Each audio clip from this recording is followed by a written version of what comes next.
Breaking news చూస్తున్నాం. ఎన్నికల ముందు సత్తుపల్లి కాంగ్రెస్ టికెట్ ఆశించి భంగపడి బీఆర్ఎస్ లో చేరిన ఓయూ విద్యార్థి నేత మానవతారాయ్ త్వరలో సొంత గూటికే చేరనున్నారు.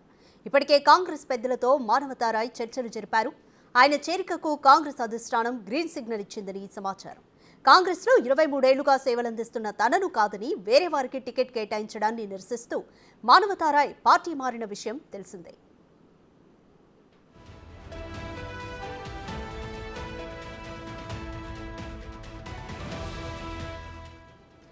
కాంగ్రెస్ ప్రభుత్వం ఏర్పడిన తర్వాత బీఆర్ఎస్ నుంచి ఎమ్మెల్యేలు, మాజీ మంత్రులు సైతం కాంగ్రెస్ పార్టీలోకి క్యూ కడుతున్న తరుణంలో మానవతారాయ్ కూడా మనసు మార్చుకుని సొంత గూటికే చేరారు.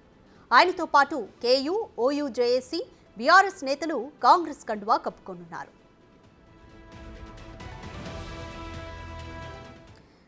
మోర్ డీటెయిల్స్ మా డిప్యూటీ బ్యూరో చీఫ్ సాదిక్ అందిస్తారు. సాదిక్, సత్తుపల్లి కాంగ్రెస్ టికెట్ ఆశించి భంగపడి బీఆర్ఎస్ లో చేరిన మానవతారాయ్ మళ్లీ కాంగ్రెస్ కే చేరబోతున్నారు. డీటెయిల్స్ ఏంటి?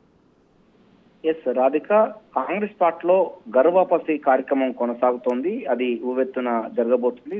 గతంలో కాంగ్రెస్ పార్టీ నుంచి వెళ్ళి ఎమ్మెల్యే టికెట్ ఆశించి భంగపడినట్టు వారు ఇతర పార్టీలోకి వెళ్ళారు. అయితే వారందరూ కూడా తిరిగి మళ్ళీ సొంత గూటికి రావాలని కూడా నిర్ణయించుకోవడం జరిగింది. అందులో భాగంగానే ఉస్మానియా యూనివర్సిటీ విద్యార్థి నేత కోడూరి మానవతారాయ్ కూడా ఆయనతో పాటుగా ఓయూ, కేయూ సంబంధించినటువంటి విద్యార్థి సంఘ నాయకులందరూ కూడా తిరిగి గర్వాపసి పేరుతో మళ్ళీ కాంగ్రెస్ పార్టీలో చేరబోతున్నారు. ఈ మేరకు ఇప్పటికే ముఖ్యమంత్రి రేవంత్ రెడ్డి యొక్క ప్రధాన సలహాదారుడు అయినటువంటి వేం నరేందర్ రెడ్డితో కూడా చర్చలు జరపడం జరిగింది. రేపు ఎల్లుండి రోజు అంటే 2-3 రోజులలో మొత్తం భారీ స్థాయిలో విద్యార్థి సంఘాల్లో పనిచేసినటువంటి వాళ్ళందరూ కూడా తిరిగి కాంగ్రెస్ పార్టీకి రాబోతున్నారు. మానవతారాయ్తో పాటుగా కేయూ, జేఏసీ నేతలు, ఉస్మానియా యూనివర్సిటీ నేతలు, ఇతర సంబంధించిన నేతలందరూ కూడా తిరిగి కాంగ్రెస్ పార్టీలోకి చేరబోతున్నారు.